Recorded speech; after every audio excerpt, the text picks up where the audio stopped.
to host the third webisode of our series on tourism called Quo Vadis Tourism, which in Latin, of course, means where are we going with tourism? Where's tourism going? And today I am so proud to host a very specific focus of events. Tourism called Quo Vadis. And this events and exhibition industry and meetings and events industry, which is so crucial for the tourism business. And now COVID-19 is here with us, and the unwanted guest, the guest that nobody was expecting, but the guest that we have to do something about and we have to deal with. So definitely one of the most active, reactive, and probably I would say interconnected industries or segments of the industry is definitely the MICE industry, exhibition and events, because it includes the possibility of interacting with many elements of the value chain of the tourism sector, is for many destinations considered an activator of business. For many other destinations considered one of the key pillars of their entire, I would say, economic industry. I'm thinking of a destination like Dubai that basically started off from airport to airlines to MICE. So for years and years, Dubai became one of the points of reference for focusing specifically on this kind of segment. And now there is COVID-19. What to do? What are we going to do? And today I am so proud to have such an amazing list of speakers with me. We have the speakers representing some of the most important, I would say, associations, elements of this industry. We have ICCA's CEO, Senthil Gopindat, and we are very happy. Thank you, Senthil, for being with us. We have, Senthil, are you connected? Yes, I am. Thank you, Alexandra. Thank you, Senthil, for being with us. Then we have Barbara Weissecker. Did I pronounce it correctly, Barbara? Yes, you did. Excellent. From the EEIA, which is European Exhibition and Events Industry Alliance. Then we have, I would say, one of the, allow me, if I'm not taking sides, but we need examples in this world. We have some of the best practices in the world represented by FITUR, IFEMA. FITUR is the tourism and exhibition event that takes place in trade event that takes place in January every year. And we have Director Maria Valcarce with us. Thank you very much, Maria, for joining. Thank you. And of course, also, you will also be speaking to us a little bit on the side of IFEMA, which is the actual exhibition place. And we have Jaime that is joining us from, Jaime, are you with us? Yes, you are, my dear. And Jaime joining us directly from Iberia, taking care of a very important aspect, which is also the institutional and global relations, I would say. And tell me if I'm missing out a little bit on your job title, maybe I'm restricting it, but I'm sure that, you know, Iberia now has one of the, I mean, in general, airlines have one of the most challenging moments. We're all reading the newspapers. So, you know, definitely all our sectors are greatly affected. And last but not least, Linda Pereira, a true star in the exhibition and events industry that I recently discovered, and I apologize for this. Really shows how much I need to learn still. Linda is a professor, but also an advisor for many governments for the setting up, basically, the exhibition and event industry, and a proud Portuguese who's also an event organizer. Correct, Linda? Correct. So thank you very much for joining us, all of you. I have taken already 3 minutes of our time away from your very important inputs. The way that we're going to manage this webinar today is we're going to basically put our minds together and the minds of all the participants, which I would like to thank in the beginning, not only for attending but also for sharing their peace of mind through the channels. Some very interesting and key, I would say, issues that we're all facing. And I encourage you to be as straightforward as possible. This is your stage. This is your time to share with all of us your peace of mind, but also maybe to come together with some ideas for possible solutions, because us at UNWTO, this is all we're doing at the moment. We've been assessing impacts, and now it's time to restart.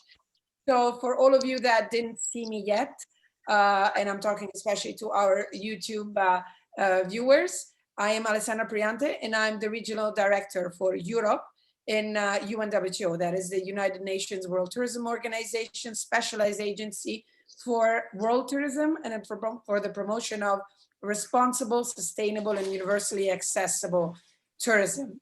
So the way that we're going to work, we're also going to try to engage with our esteemed participants that are all our member states connected with us. Thank you very much, all of you.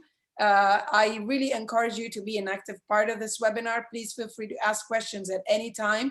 Me and my team will be taking a good look at it, those of you as well on YouTube.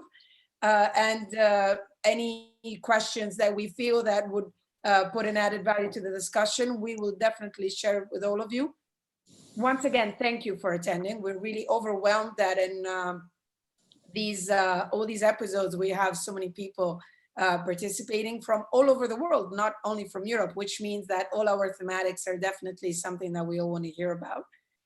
So if you allow me, dear participants and guests, and especially esteemed speakers, I would like to start off with a poll. You know, I like asking questions, and I encourage all of you that are connected here to start answering and give us an idea of what you feel. Now, the first poll that I would like to share with you is very simple.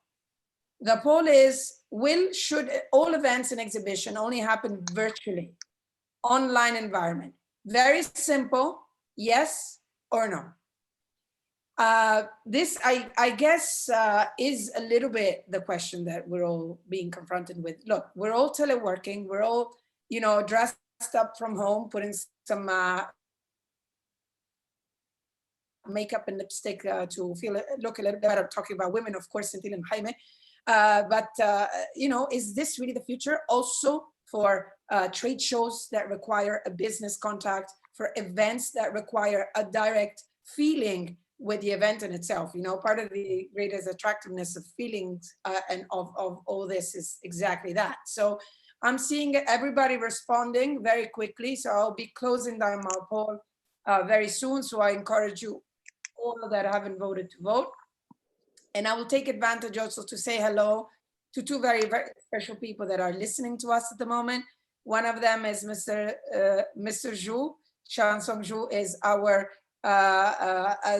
basically is our direct supervisor of all the regions, and he is one of the right hands of our Secretary General. And I believe I've heard rumors tell me that also our Secretary General is watching us. So a big hello to both of you, and thank you for attending, and I hope you'll find this interesting. So we're almost there. We're almost there. We're 83% voted. I encourage all of you that haven't done that to do so. It's easy. Is a yes or no. I think that we're already seeing some shapes, yeah? So here we go, 90%. We're missing only 3 of you. So please do that. There we go. Oh, wow, we're gonna reach 100% in a minute, yeah? So I'm gonna give you 5 more seconds. The ones who didn't have a chance, with 93%, I think we can consider this pretty okay. So I'm gonna end the poll. And I'm going to share the results. So,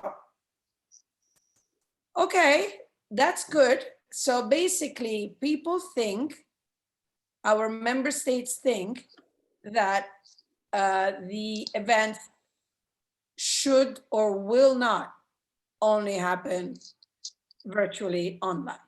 So this is, I think, a good finding. What do you think? I will start with Senthil. Senthil, what do you think about this result? Were you expecting it?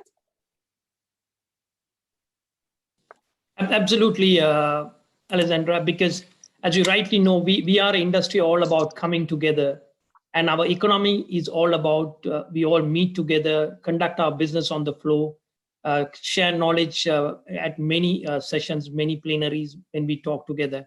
It's all about not only meeting people together, but it's all about sharing knowledge and doing business face to face.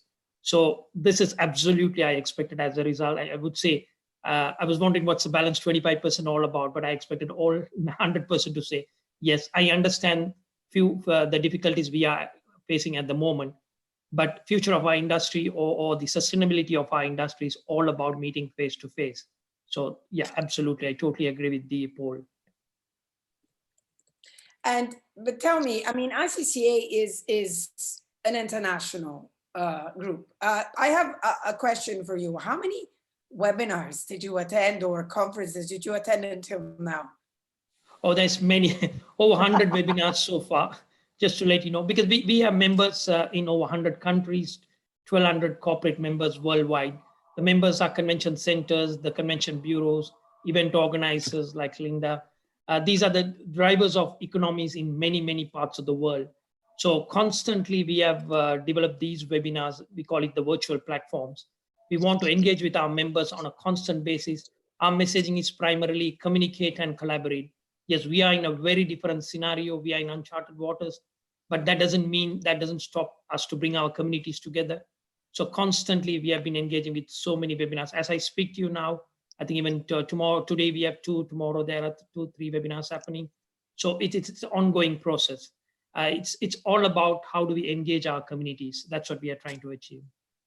Well, that's very interesting. So collaborate and communicate, you would say they are absolutely crucial elements at the moment. But I'm gonna just drop in one last question for you. I mean, okay, we're not gonna go all virtual. Even though I have to be honest with you, we had 27% of our member states that responded positively. So, all right, is that something that is? Are you sure that all of your members are convinced that we're not going to go virtual, or are some of them already getting ready in case you would need to go virtual? I mean, is this like a backup plan? Is this like a nightmare that you guys are all wanting to avoid? How does it feel? Yeah, absolutely. I do agree to a certain extent the percentages which voted. From a short term, yes, we would look at a minimal number of virtual events on a short term. But the most interesting part is the hybrid events. That's going to be on a near longer term, where our members would look at a combination of virtual and face-to-face meeting. So I wouldn't say that we are not going to return to 100% face-to-face meeting. Yes, on a long term, that's what we all wanted. We want our communities to engage. But going forward, yes, we'll kickstart with a short-term virtual but primarily hybrid meetings, where we as ICA as well encouraging more hybrid meetings, because it'll enable all our members who are unable to travel, who are unable to move forward, can take part, share knowledge, conduct business. In fact, we as ICA even started doing business virtually at the moment. Just to tell you, we created something called a business exchange. That means that you can meet a week with your colleagues worldwide and share leads, because our business is a long-term business. Conferences are 1 year, 2 year, 3 year lead times. So you can still win business for 21, 22, 23, although 20 you're not having your conference. So we even started doing a virtual business exchange. And it was very successful, where we had almost from all the region, different parts of the world, we had different regional business exchange. So members joining, conducting business among with their peer-to-peer, and then benefiting with leads for future. So yeah, so it's virtual, hybrid, and then we go to face-to-face. Excellent. I like it. The hybrid. Hybrid was a good concept a few months ago, but related to the automotive industry. So Absolutely. That's interesting. We're contaminating each other. Barbara, if I may, thank you, Cynthia. If I may involve you into the conversation. Now, it's undeniable that Europe is under the greatest amount of attention. Unfortunately, not for the good reasons. We are considered a little bit like, I mean, nobody would have expected a few months ago that we would be in the eye of the cyclone and be actually here in Spain. We come second in terms of number of affected people. Italy has the highest number of dead still immediately after the US. The US is now a complete disaster, but Europe is still right there. And we definitely didn't know it was coming. So Barbara, I mean, as being the chairperson of the European, I would say the largest European alliance and association, what do you think? According to the poll, yes is a no. I want to know, first of all, if you agree with the fact that we will not go virtual, but we would like to learn a bit more about you, about your association, and about really what you think is going to happen in Europe in specific. Yes, Alessandra, thank you. Thank you for inviting me, for having me. Just perhaps as a little, the background of the European Exhibition Industry Alliance is, it is a cooperation between the two main associations in Europe.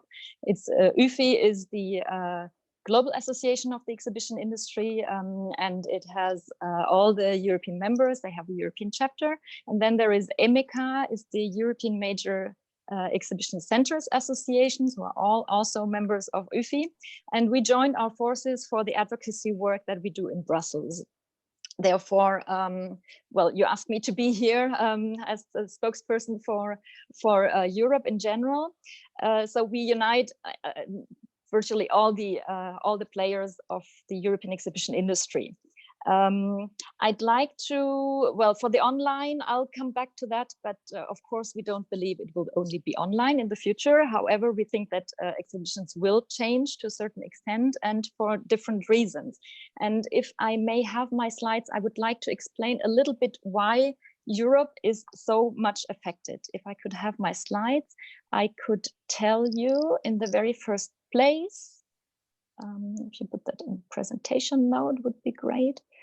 You can see here the European exhibition industry is leading globally. We represent nearly half of the global market. You can see we have 41% of all venues worldwide. We have a very high number of exhibitors and visitors. In the middle, you can see we have 13,700 exhibitions per year, which represents 43% of all shows globally. If we go for the rented square meters, it's a little bit less. That's also has historic reasons. If we go for the companies with the highest turnover, the first 10 are from Europe. And if you go further down on the list, you will find many from Europe. And capacity-wise, so the fairgrounds, we have 45% of the global capacity here in Europe. This is, of course, the quality and the size of the venues that we also want to play our shows on in the future.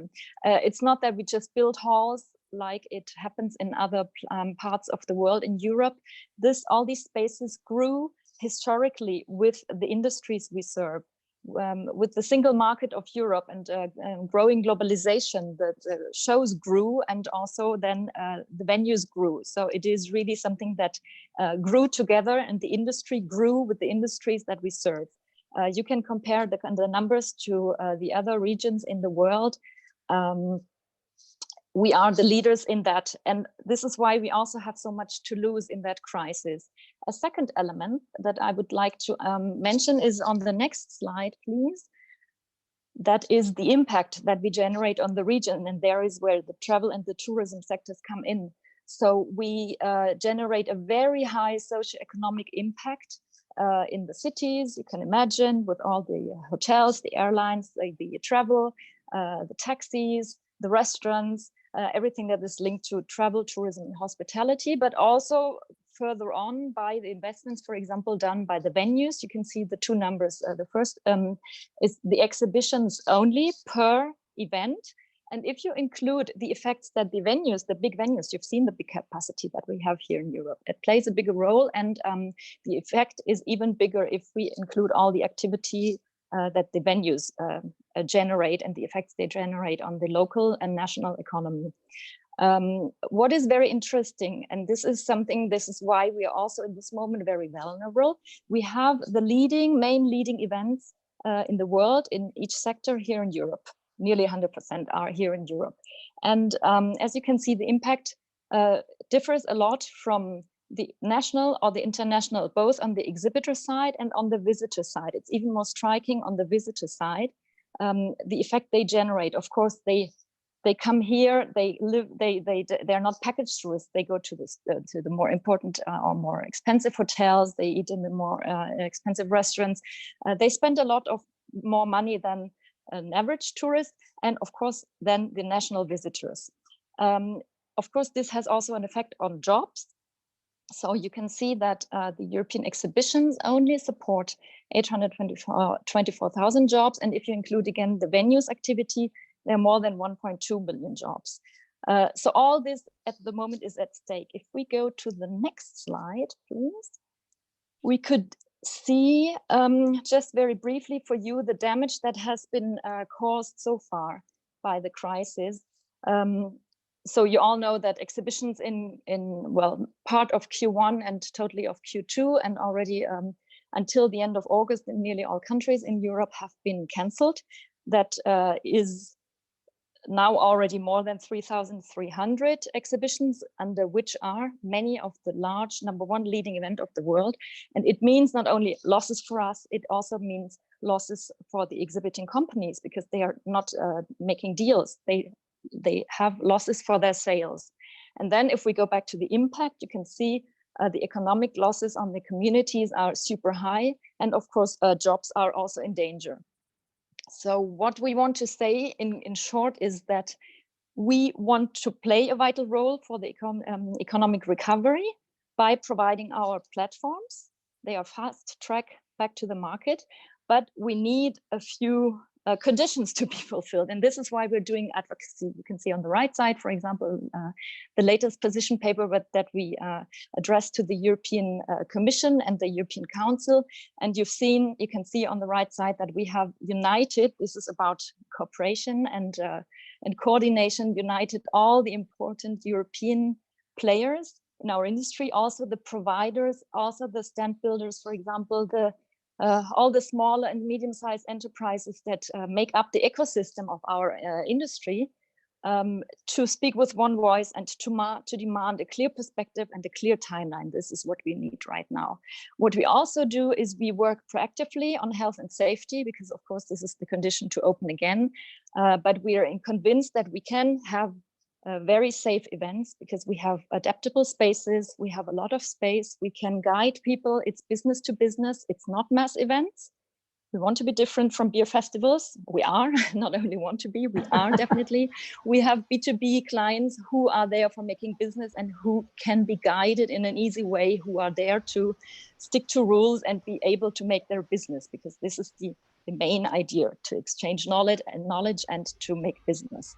So we are working on these, and I can announce you that UFI has just published a global framework for the reopening of the exhibitions and B2B trade events post the emergence from COVID-19, which is a very good framework. This is a global framework, and of course for Europe we might be adapting a little bit, and each individual venue and organizer will be of course having to see what are the local rules, but we are really working proactively. And also, this is why we are also here talking with you.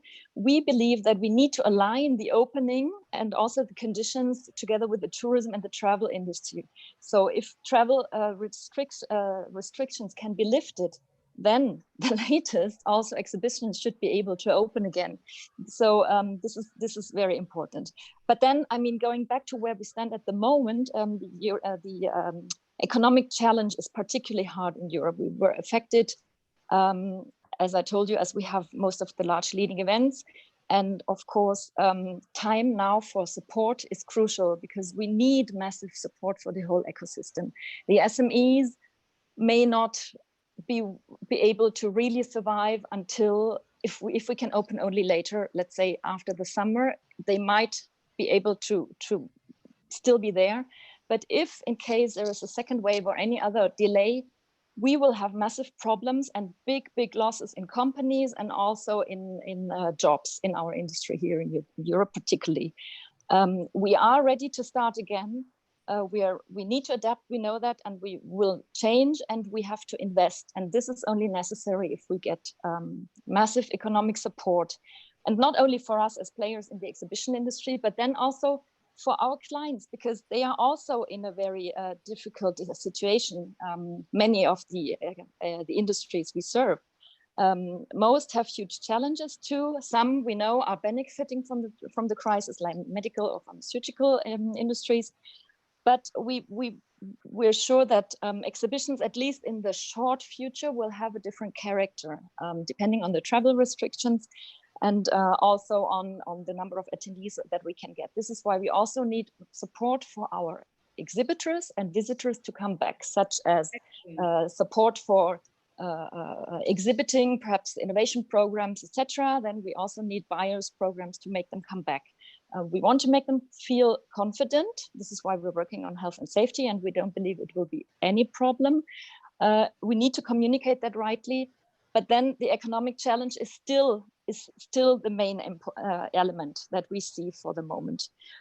Of course, coming back to the online question, for the moment, it is within our both associations, like you were saying in ICA. Of course, we use online conferences all the time to exchange expertise, to work on future concepts, etc. However, we are all longing to meet each other in person again. Therefore, we are strongly convinced that exhibitions or events will always be there. They will be probably different, perhaps in size, perhaps in the way we can interact.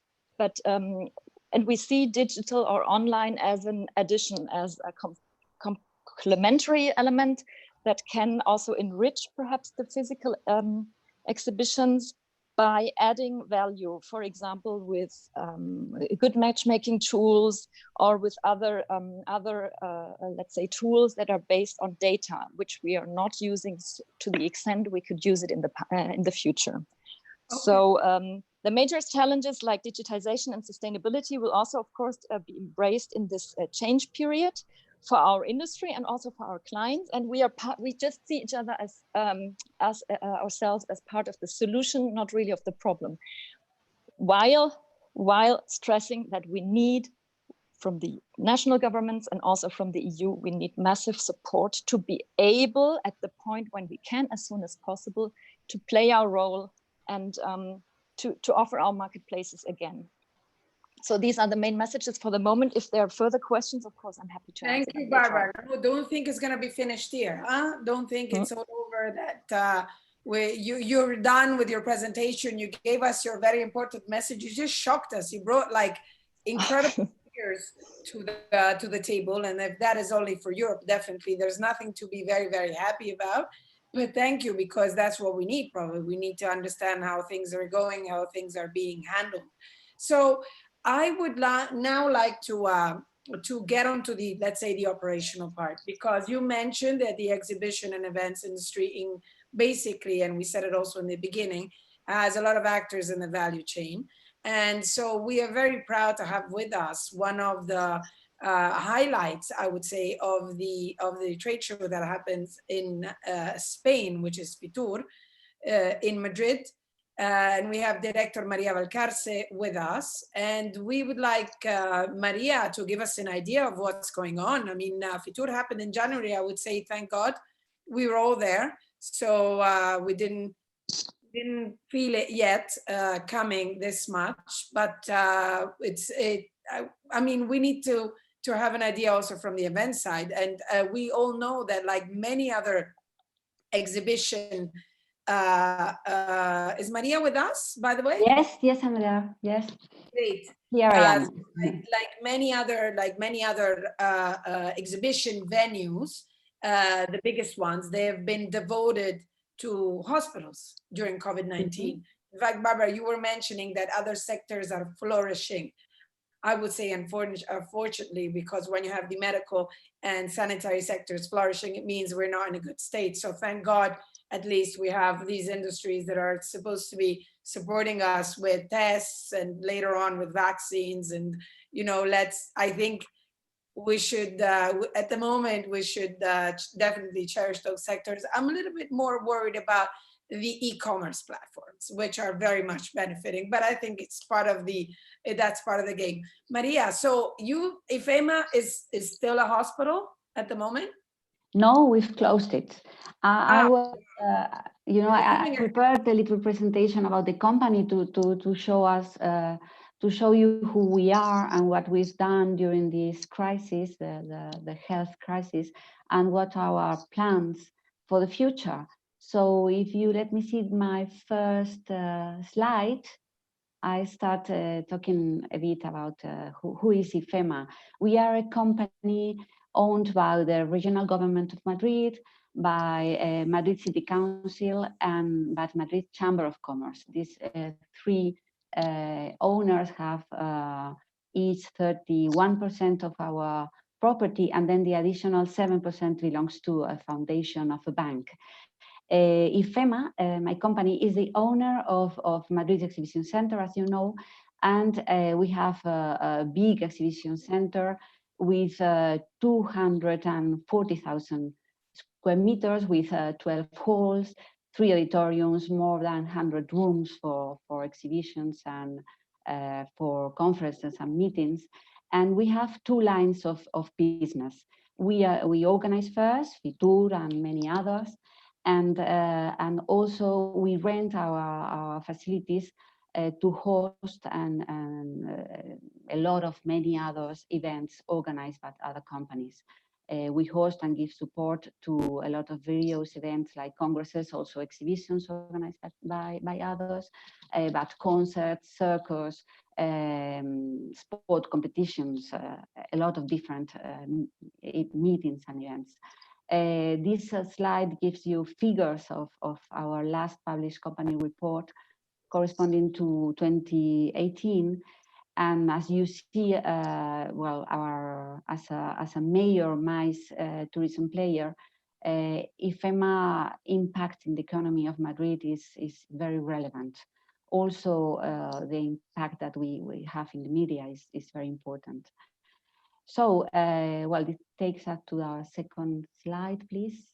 Being a company very strongly committed to public service, and with all the capacities that I have explained before, we were required to be part of the solution in the response to the COVID-19 health crisis in Madrid, as you said before, Alexandra.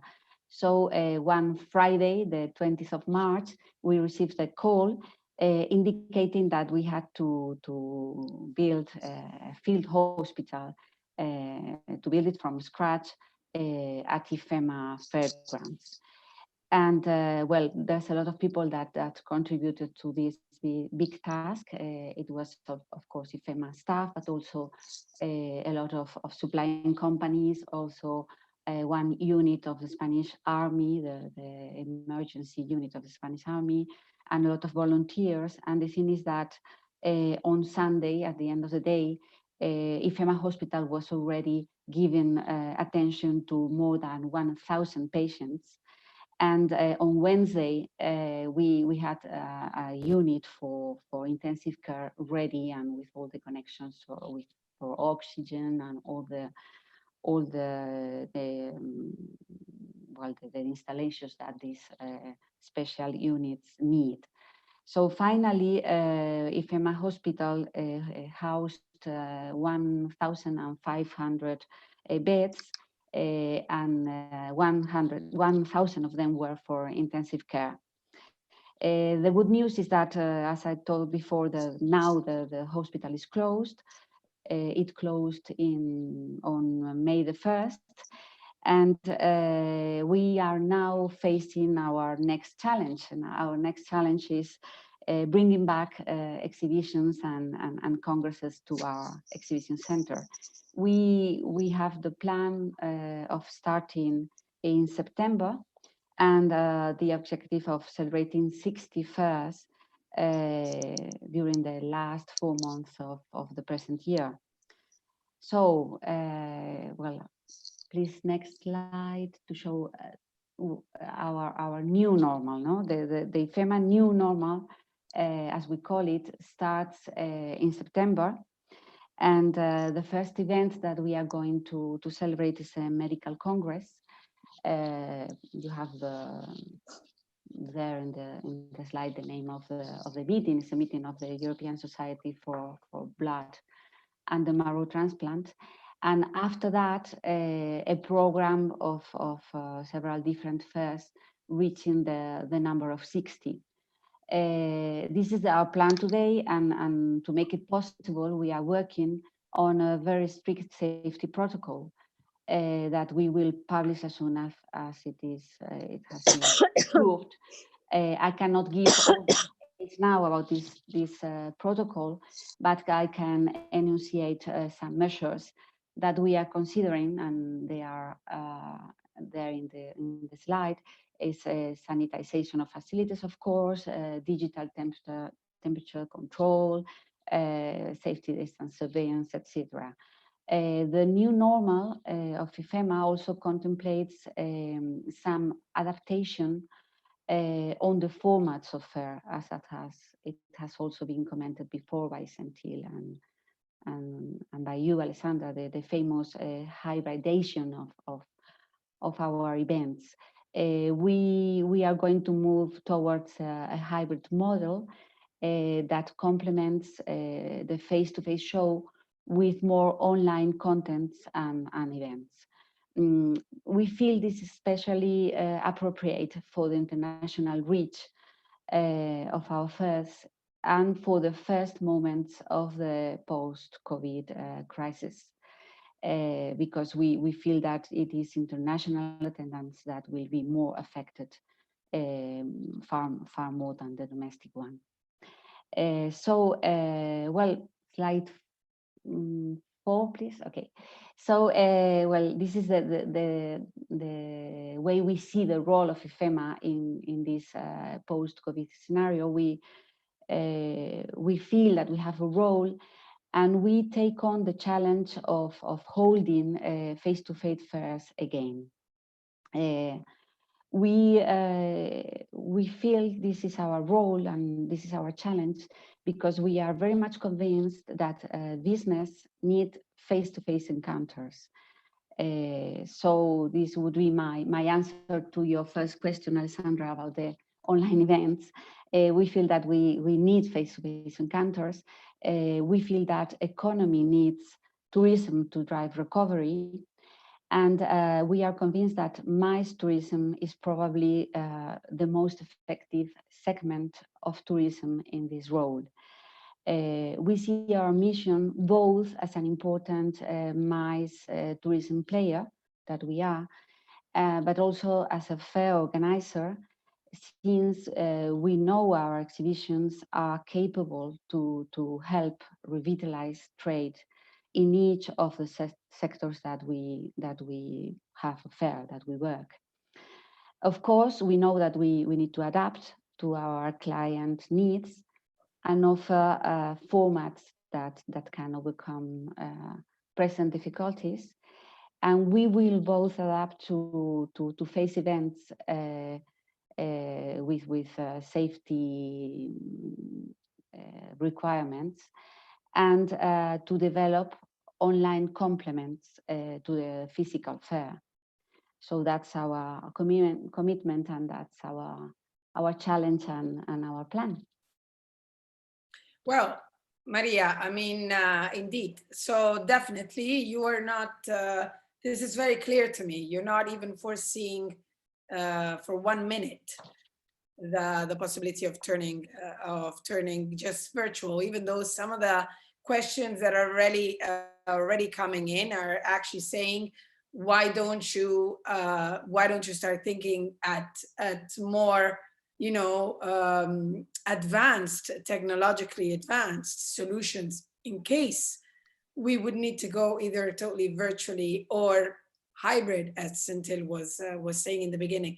Now, Maria, you are considered one of the best practices in Europe. I don't know if Barbara actually was the one highlighting this for me, because you also managed to establish in Madrid city in particular, but in general, I would say a model for Spain, a very holistic approach, which also includes airline and hotels. So upon this stimulus, we thought we would invite a very important guest, I would say, because everybody turns around, talks about travel restrictions and turns around to the airlines. Obviously, if there's no flights and no mobility, there's no events, as Barbara was also pointing out. But we're very happy to have you with us, Jaime, from your very interesting perspective, because obviously the aviation sector is one of the hardest hit, this we all know. We would like you not only to share some peace of mind with us, but also to give us your perspective as an airline, and to share a little bit of the experience that you had until now with IFEMA and with Fitur, but in general, I would say with all the trade shows happening. What do you think is going to happen in the future? What do you think your challenge is going to be most affecting as well, your collaboration with the exhibition industry? Well, thank you, Alessandra. Good morning, everyone. I'd like to thank the World Tourism Organization for inviting Iberia Airlines to this interesting webinar, which is clearly putting its focus on the next steps so that we will recover normal business activity as soon as possible. Again, it's true that this crisis has hit society and businesses very hard.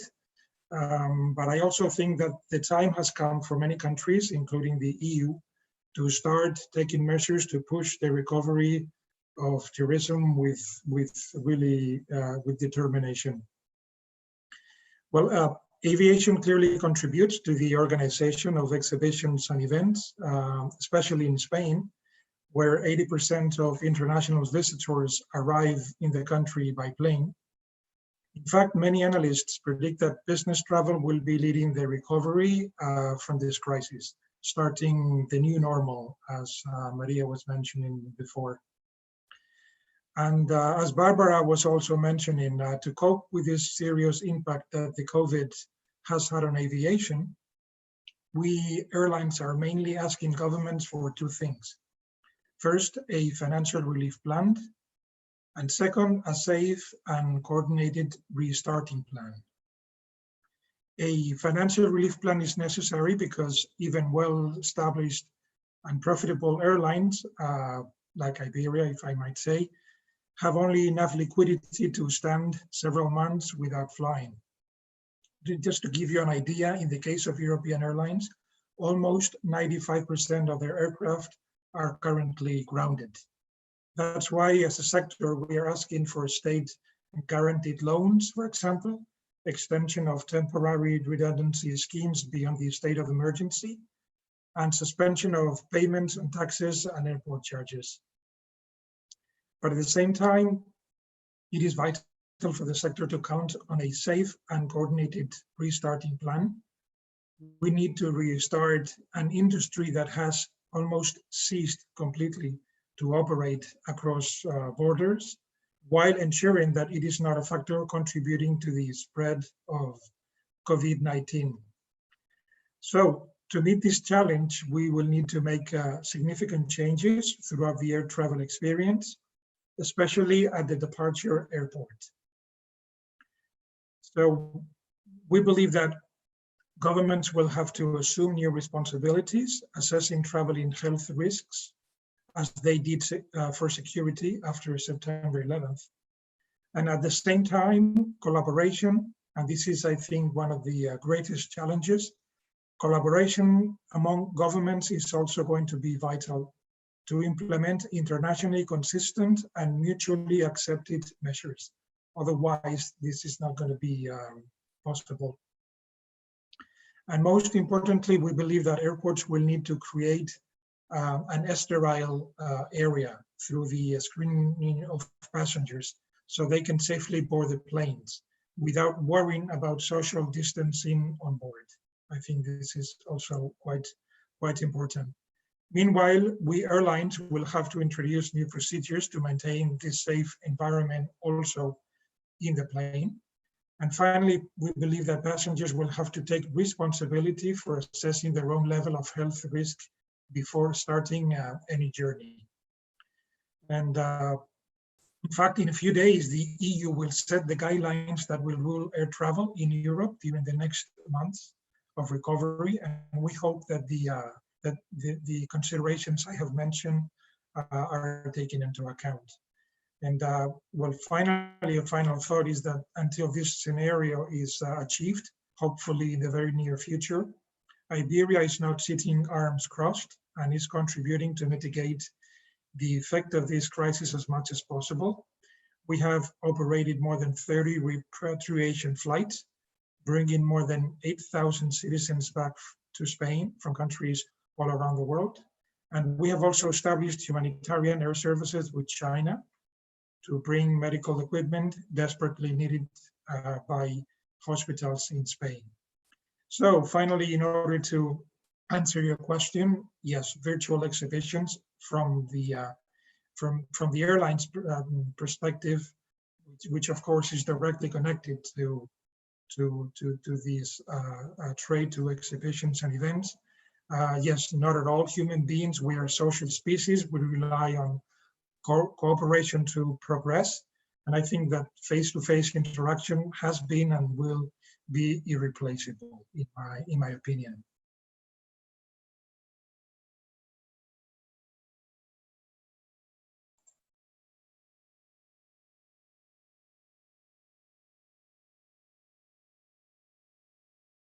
Yes, sorry.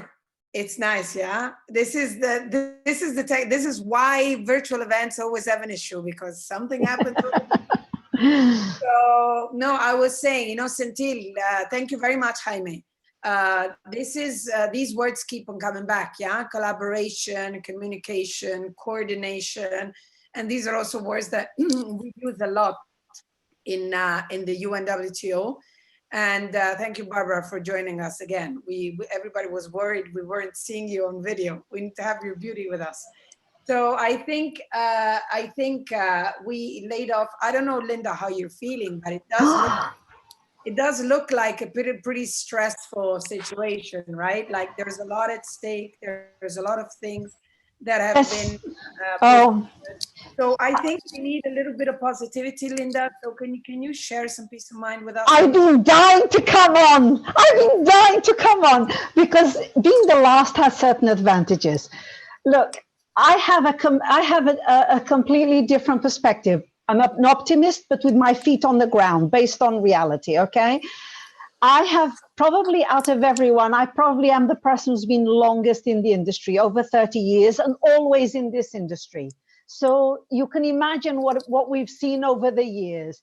That nothing changes the world more and faster than wars and pandemics. We know that.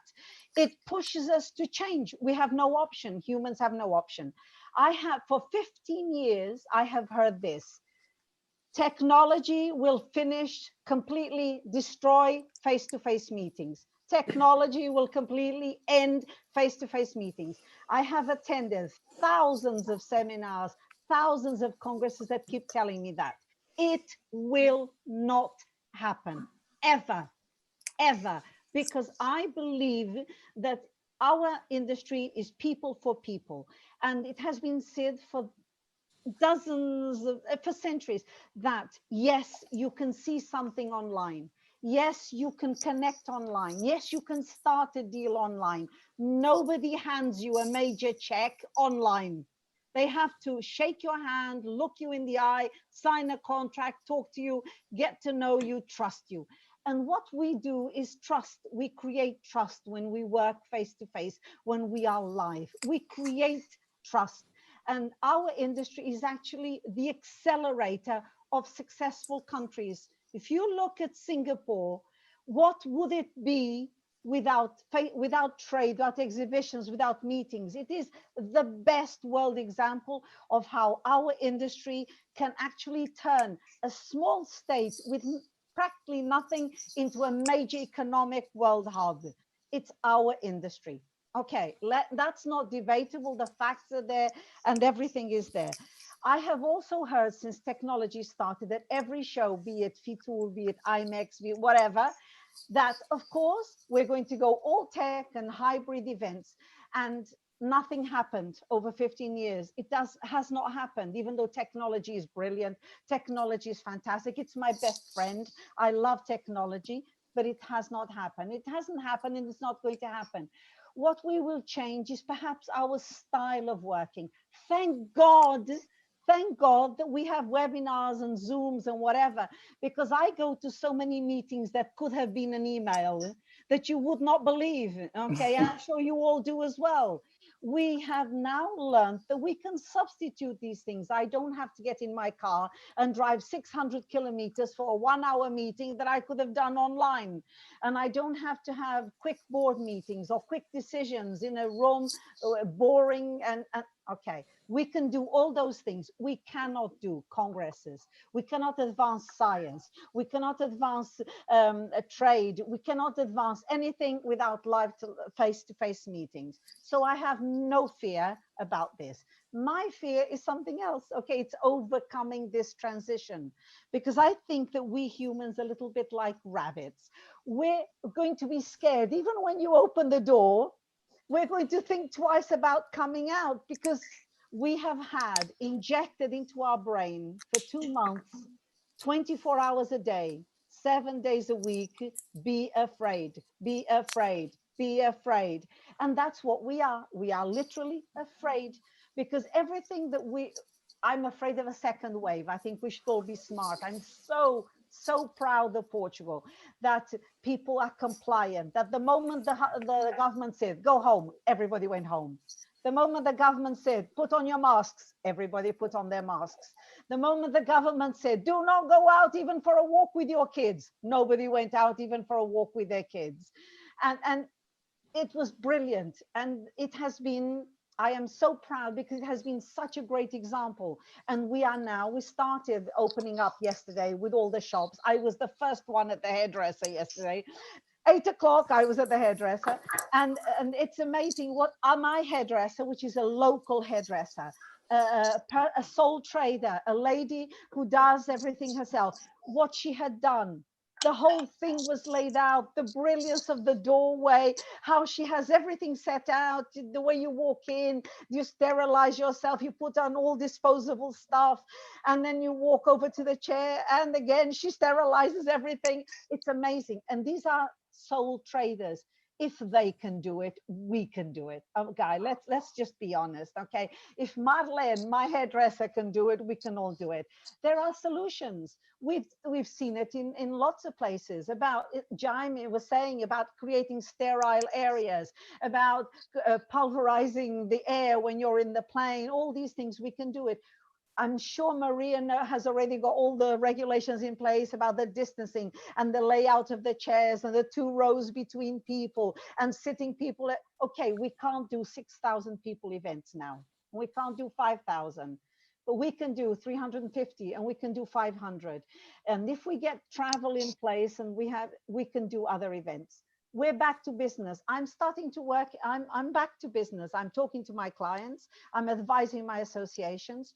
What we are doing is talking to all our small associations to go back to their events, and we're actually consulting them for free. We're telling them how to do it. We're putting suggestions in place. We're creating those little packs with the gloves and the mask and the sterilizer in it to give away at registration. We have someone at the door telling people as they come in exactly the steps they have to. We're going to have more staff on site that will continue making sure that everybody follows the rules, etc. All of these things. Okay, it's about a methodology. And I am so convinced. My university, Lusofna in Lisbon, my alma mater, is now putting together all the regulations and recommendations and guidelines for our sector, which is really great. And we're looking at it beyond COVID. We're not talking about COVID anymore. It's there. We can't do anything about it. What we can do is start preparing it for as we open up slowly. And on the 18th of May, I'm back to work, and I'm going to make sure that my team are well trained, that everyone else is well trained, that the building that I am in, everybody is well trained in the whole building, because it's many offices. And I'm available to guide, teach, educate, share, participate, connect, commit and do everything I can with all my colleagues and anyone who asks me, because our industry is the absolute lifeline of the recovery. It's absolutely fundamental. Thank you very much for saying this, Linda, and thank you. I mean, I'm sure there's a big round of applause happening now in YouTube, and I'm sure you're used to it because apparently your huge fan base in YouTube is just going crazy over it and commenting and saying beautiful things about it. And we all want to believe you, but thank you for bringing out the metaphor, the blood love lifeline. I mean, it is nowadays all about health and safety and security, and unfortunately all these matters force our governments to take strong positions and measures. I would say some were complaining constitutions were suspended, but I can guarantee you, and Maria and Jaime can also share that also in Madrid we were all very respectful. I mean, the law enforcement in Madrid is also very well established and very strong, and we all felt the same. And I want to take some positive elements from your intervention, but I also want to bring it back to a second round of more practical questions, because I think now this is what our audience as well expects, and as well bring a guest speaker in. And I would, if you allow me, I would like to share with the rest of the member states our second question for the poll to set up a little bit the framework. Let me just remind you that then we will allow space for some external questions that we're already selecting on YouTube and in our Zoom. The poll is, the second question is very simple, is of course we couldn't comprise all the challenges that we are at the moment facing, but definitely some of the highest ones that have just emerged from your conversation: health protocols, social distancing, travel restrictions, difficulty in the regulations. Many are arguing that the regulations are not clear, that they are very, I would say, not so specific to the single industry. So many questions arise because they forget many details. I believe it's very difficult as well to do that. Or simply lack of coordination between public and private, which is something whereby I'm also understanding from Barbara's perspective, Jaime's perspective, that, you know, the support from the government as well, from coordination between governments, is essential to guarantee the survivor of the industry in at least the short to medium term, because long term we're all hoping that medical emergency would disappear. So you know, it's also important that that we make sure that all these elements are in place. So the answers are coming in. I would encourage everybody who is participating to just, you know, click and let us have it. I'll be running the poll for the next 2 minutes, but because I think this is not so easy as well to answer. But I would like to bring it on to something that Jaime mentioned, because I want to provoke you on something, Jaime. Do you think that the health passport could be an answer to all this? In your case specifically? So in our case, yes. Well, we don't believe right now that there is one single measure that is going to solve everything, one silver bullet, but we believe that yes, anything that we can use in order to help lift these travel restrictions is worth considering. We believe that at the end of the day will be a basket of measures. As I said before, some things will have to be provided by the government, others by the airport, then the airlines, and of course the passengers. But what's really important, I think that we've mentioned it many times already, is that there needs to be consistency and there needs to be a coordination, because travel is domestic, but it's also regional and it's also international.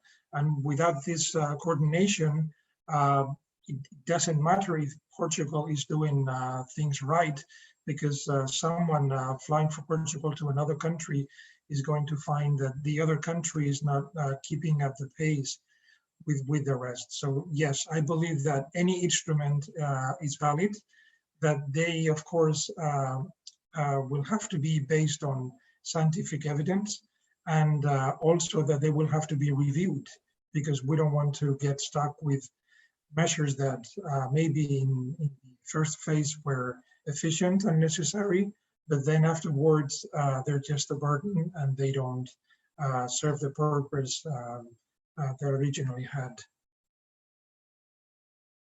All right. So social distancing, you also mentioned. Senthil, do you believe in this social distancing thing being implemented? Do you think the 1-2 meters, 1.5 meters is going to have? Okay, it's a temporary measure, definitely, but don't you find it a little bit challenging in general to understand what it means? It has slightly different perspective. Currently, we've been implemented by governments, the social distancing regulations, the 1.5 meter, 2 meter. But I think, going back to listen to all my other colleagues, that the health protocols will reduce that requirement in time to come, particularly in our industry from face to face. Moment we bring those health regulations from handing over at registrations, at exhibition centers, you put, because as we all agreed, it's a new normal. So our members has to invest a lot of additional funds into these activities. Yes, that's unfortunate situation we are in.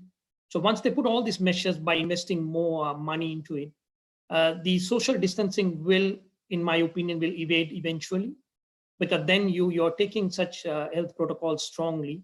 So you can screen, like screening at the airport, screening inside the aircrafts, exhibition centers. So eventually, I think this version of social distancing will be eradicated.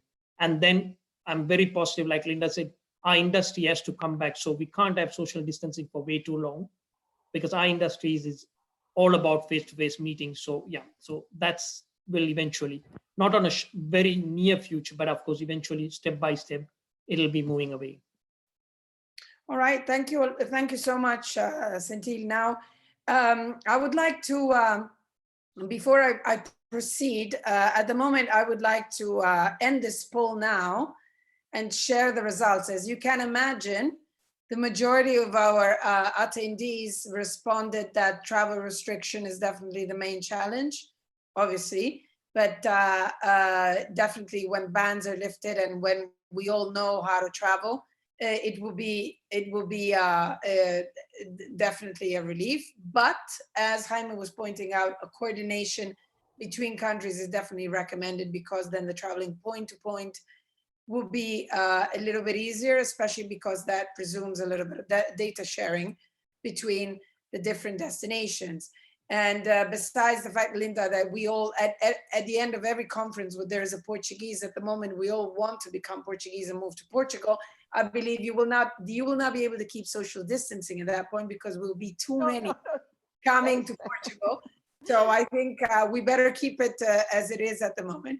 But mostly, I would like to take advantage. I don't know if you noticed, social distancing as well is considered one big element. I think social distancing is probably a concept that is not truly understood, also partly for what Linda was mentioning ahead of time, that, you know, it doesn't really belong maybe to our human perspective. But it's interesting because not only in trade shows and in events and in exhibitions, but also in our life, being close, also physically close, is an essential part of being human. So social distancing feels very odd at all levels, definitely. Now, Alessandra, if I may contribute on that, sorry to interrupt you there. Just a quick point on this 86% of travel restrictions. We have done plenty of research. We keep finding this high number. It's going to keep going higher and higher. When they say travel, it's visa, border control, airline controls, all part of these travel restrictions. So like Jaime mentioned, that as an airline, they are trying their level best to find the best solution. I think what's lacking is government communication, because people perception is the biggest challenge in our industry. Unless otherwise the governments come with a very transparent way of communicating about travel, we are going to face this perception that I can't get into that destination, I can't go for a congress, I can't go for an exhibition, I'll be quarantined for 14 days. So I think what the next level post recovery, government communication or state at city level communication, it's very, very vital. That's what I've been encouraging all our members from a convention bureau, tourism boards, authorities. Please communicate what's your new normal, particularly from a travel restriction, because you have to get the delegate into the country and then the health protocols. So if you don't get them in, the health protocol doesn't apply. Great. Well, Cynthia, actually, thank you very much for that. Allow me a second, Linda, because I want to bring in my guest speaker as well, who's directly referring to you, by the way. But somebody from the audience, actually, Cynthia, is suggesting that we don't use social distancing, but also start using physical distance as a terminology. I believe that social distancing is referred to the fact that, you know, social includes a larger portion of people. Now, without any further ado, I would like to bring in a friend who's the chairman of the Convention Bureau of Italy, Carlotta Ferrari. Carlotta, are you here with us? Yes, I am. Carlotta, we want to see you. Are you there? Are you connected with your video? There you are. Ciao. Are you seriously calling us from the Florence terrace?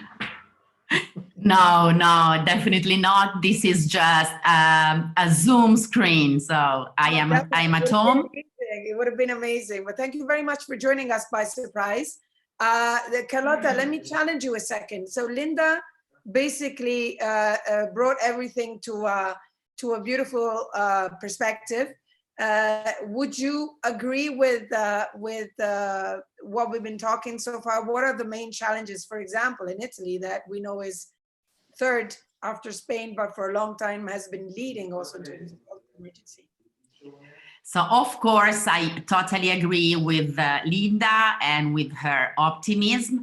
And I'm sure that we will be back soon meeting each other, because virtual and hybrid is just, let me say, just a middle way situation now.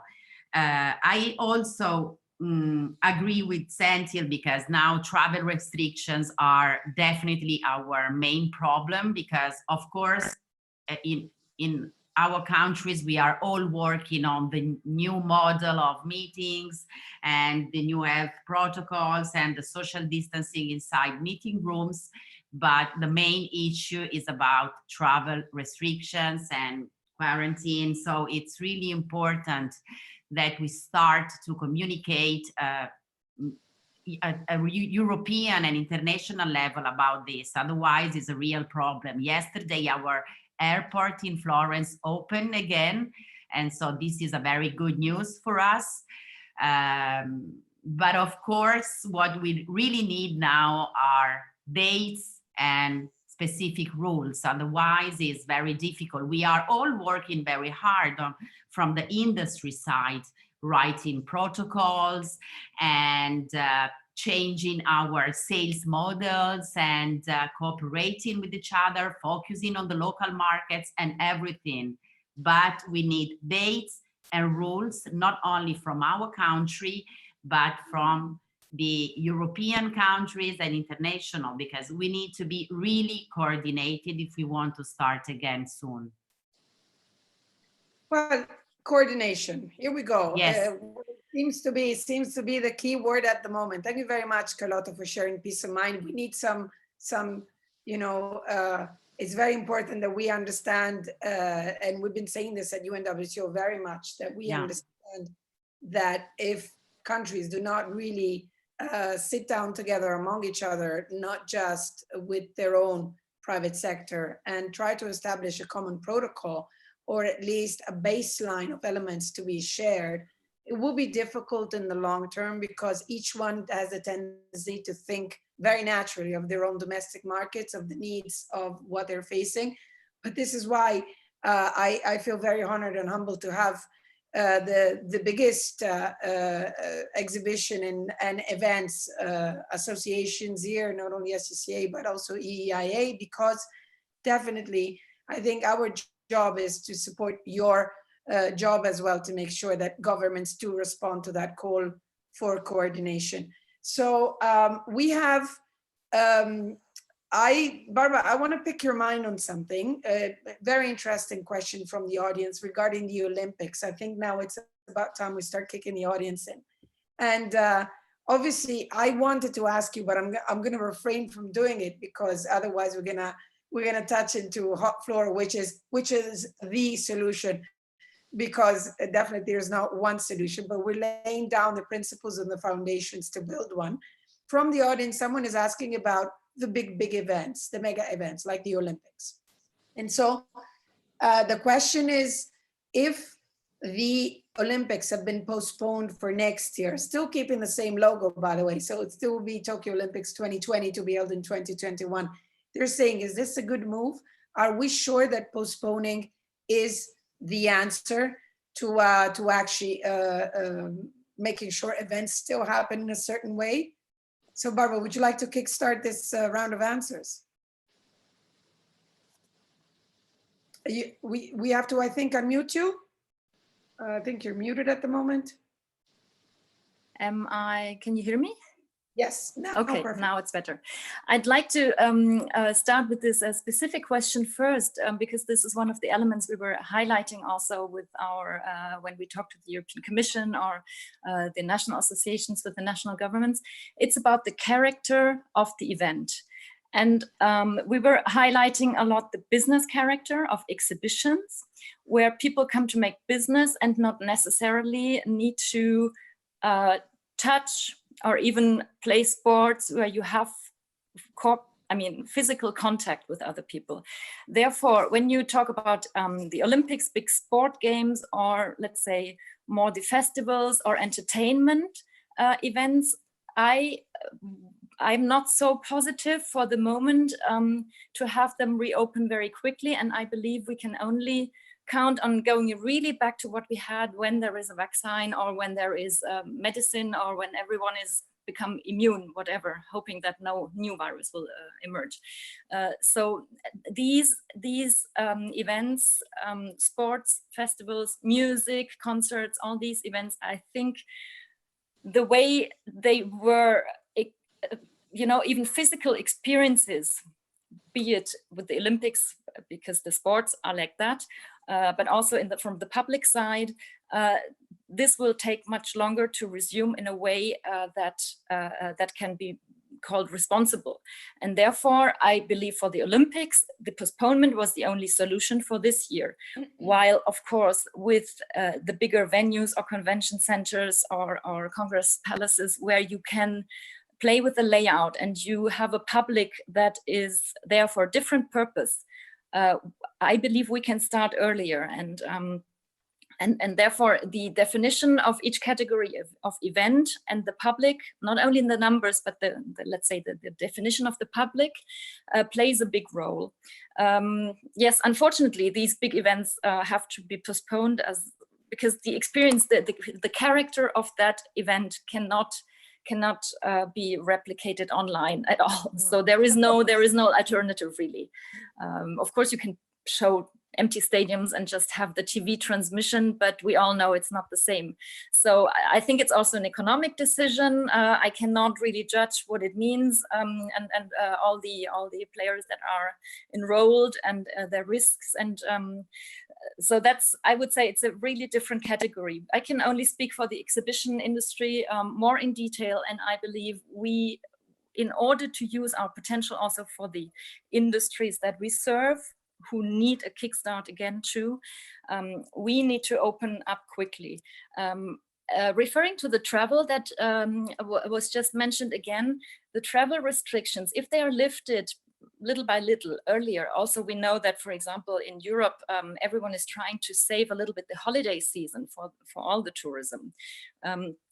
If that is the case and proves to be functioning, why shouldn't exhibitions open up again? What we cannot just open up again tomorrow like a restaurant. Customers will be coming or not. We have lead time that is very, very long, as Linda was also mentioning. Therefore, we really need let's say either clear definitions on what are the conditions under which we can open, or a timeline. We don't know if there will be a second wave. It can come, but you need to have clear criteria. And then we have everything in place. We can do it, while Olympics in this year, unfortunately, could not do it. So this is the biggest message that I want to send with the business clients, or also with consumers in a smaller scale, regional events. You can open safely already, like the restaurants or the big shops can do.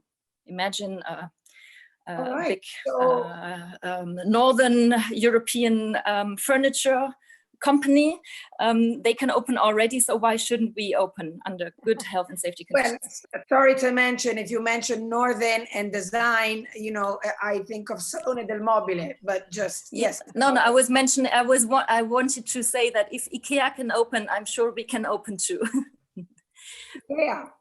Well, yes, if you can open a big store like that with masses of people walking around in an uncontrolled way, we can do really good exhibitions too.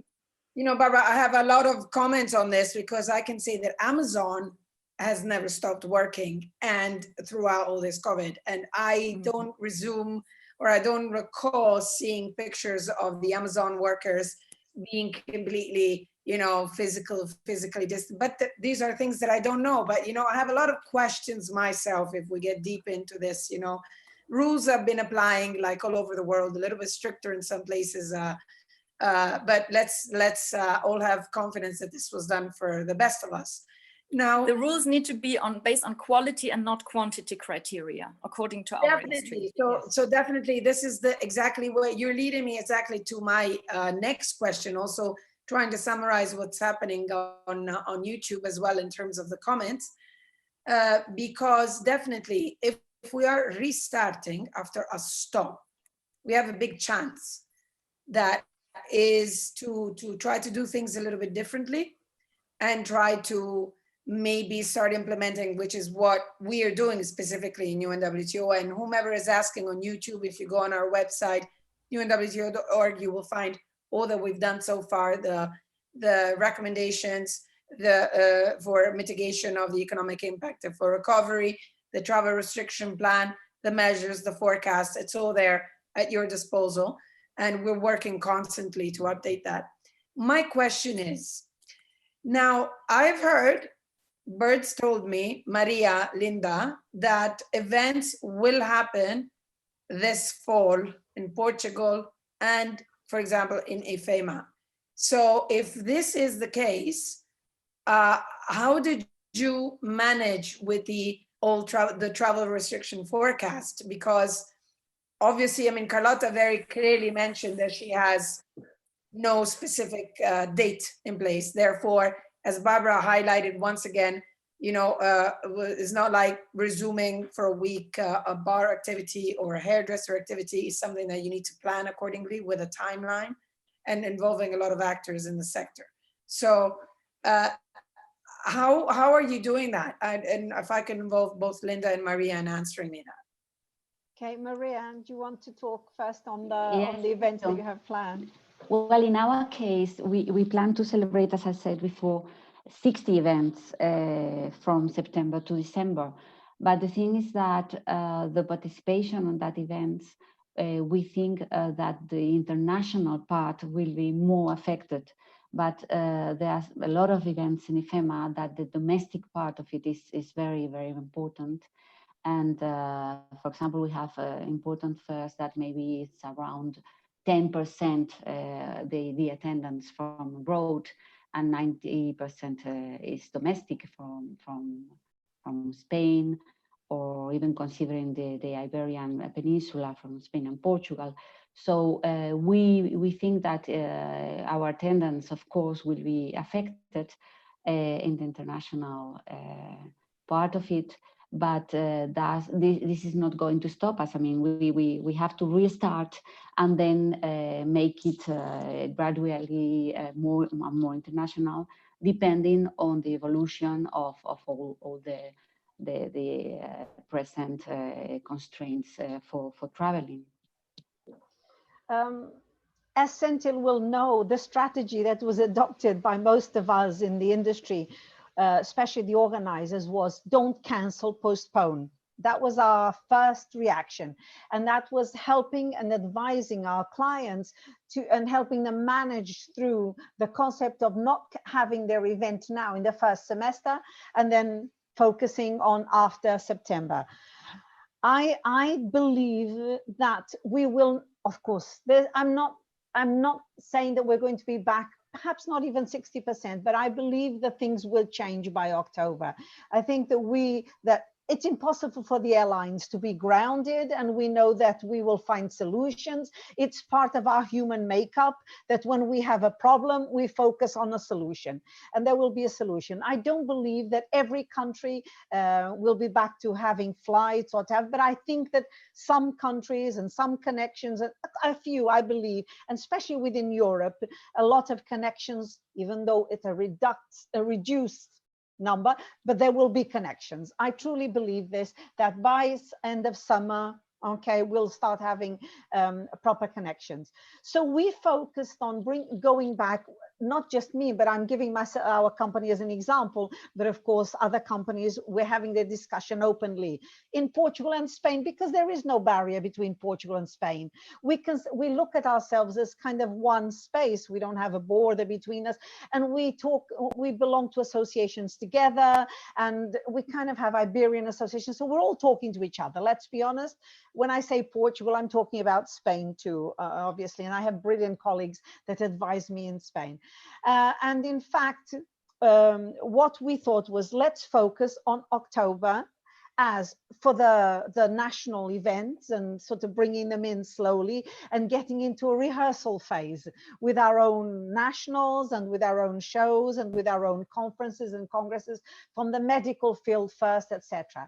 And now international events, let's look at an international events that can stand up as like a beacon of what can be done. We're not being overly ambitious, so we're not looking at a major event. We're looking at a manageable international event. So a manageable international event that we as a company, and because I specialize in associations, looked at was the World Association Congress, which I thought was logical. Associations need their events. Their events are part of their DNA. And so we went after, and we hounded and stalked and finally got him to agree, the owners of the World Association Congress. And we've established, and it's there, and it's planned, and I'm in the phase of organizing it all. And it's going to be from 6th to 9th of December, because we believe that associations should show the example. If you want your members to do it, then you have to lead the way. That's what leadership is about. It's about setting the example. So we went to association leaders, CEOs, association event organizers, etc. And those are the people that are going to be there in December.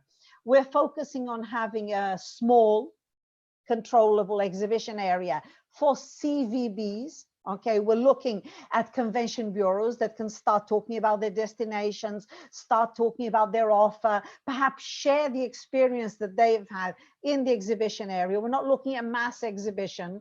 It's focused on the supply side. We've got confirmations, believe Canada, Singapore, Australia, they're all confirmed for December.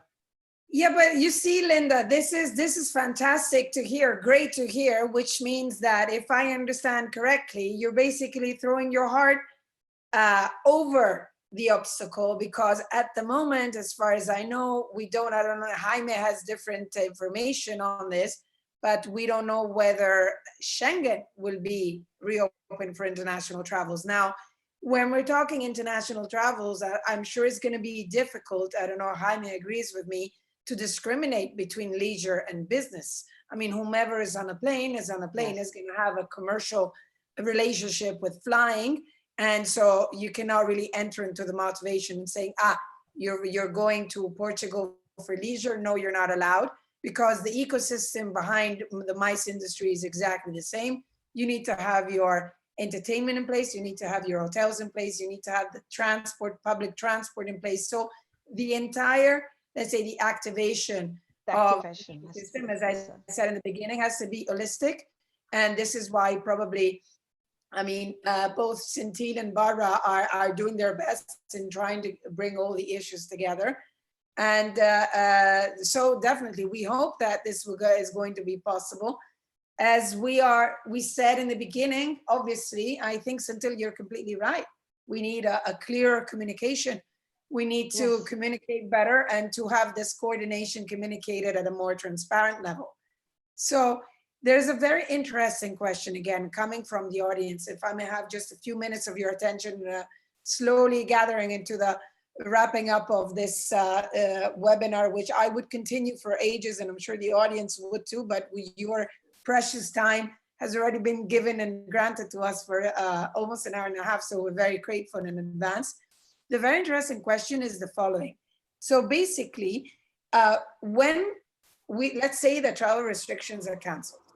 Let's say that as the optimist Portuguese, we're going to have the possibility of receiving again, I mean, the international mobility will be reinstated, and we'll be receiving again people also from outside the Schengen area, which means Africa, South America, North America, Asia, everybody, with absolutely no discrimination, just with new health protocols in place. Would the event industry at that moment act on a coordinated manner? Meaning, can we really do something so that you don't start overlapping, that we're going to have 100 events happening on the same month in one country and 150 in another country, and you've all been competing for the same clients, like in the case of Linda, who was stalking one association, and then you're all going to be talking to them. So this, I think, is a very interesting question. I don't know who of you wants to start answering. Yeah, now let me go on that first. It's a very, very good question, very interesting. Whoever asked that question, well done. What's going to happen, Alessandra? We won't be overlapping, primarily because if you really see in the last 6 months, what has happened is there was so much duplication of business happening in our industry over a period of a decade, I would say. So many similar concepts have been developing at national, regional, international level over and over again. But now with this difficult economic situation, there is a complete coordination is falling in place, yes, because there is no way companies can invest, come out with sponsorships, come out with bringing numbers together, create new events, new exhibitions, new conferences. So I think it will be definitely a concerted effort. Like Linda said, we see all the association meeting getting postponed to latter part of the year. So that will be the immediate Kickstarter, and then yes, moving forward to the next year. So yeah, definitely we won't have, I would say we would have dropped from 100 to 25%. Yes, you still have some of the overlappings, about 25, 30%, but drastic changes in our industry is going to happen for the next decade. Yes. Can I comment on that from the exhibition point of view? Please, Barbara. Yes, I mean, the concentration of dates in the autumn on several levels poses some difficulty in our industry. First of all, of course, on the level of providers and of the crunches of time for setup, dismantling, etc. In the autumn everything will be really crowded, and all, let's say, the technical logistic affairs need to be done in a very coordinated way to be able to hold the events. We don't know whether they will be exactly in the same size as planned, but of course we also know that you have, for example, stand constructor that have had a contract with an exhibitor for an exhibition that should have taken place in April. Now it's been moved to October, but he had perhaps another assignment for October for exactly the same phase. So there is a little bit of a crunch. They need to find a solution. So this, I mean, these are things that can be solved, and they are positive things. What we see on the exhibition side by the events themselves, of course, usually you have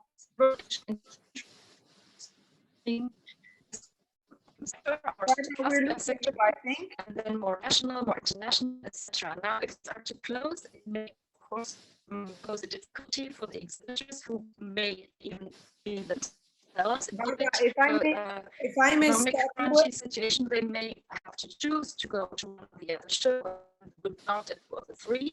I think, Barbara, I think your line is not working properly. For logistics. Barbara, your line is not working properly. I think I'm seeing also from the faces of your fellow panelists, we didn't hear you correctly. And I think, exactly, we lost you. We lost Barbara. No, she's still here. Barbara, are you still with us? Okay, so Carlotta, I will get back to you, Barbara. I think once we can hear you better, because I want to make sure we're not missing out on anything. Carlotta, thank you very much for joining us, and I know you have to go. Thank you. Yes, hope to see you soon, all of you. Definitely. I think there's a standing invitation for you to go to Linda's event on the Convention Bureau. I think you should take Of course, ready to go. We have to be the first traveling, of course. Thank you very much for being with us, and please share all your, I mean, anything, we're here for you, all right? Thank you for joining us. Thank you. So, Maria, would you like to tell us something about this overlapping issue?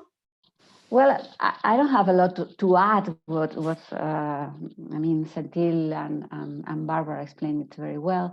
I think that maybe this situation will make competition harder among different organizers, because everyone will struggle for their own event. That is totally logical and totally, I think, something that is going to happen.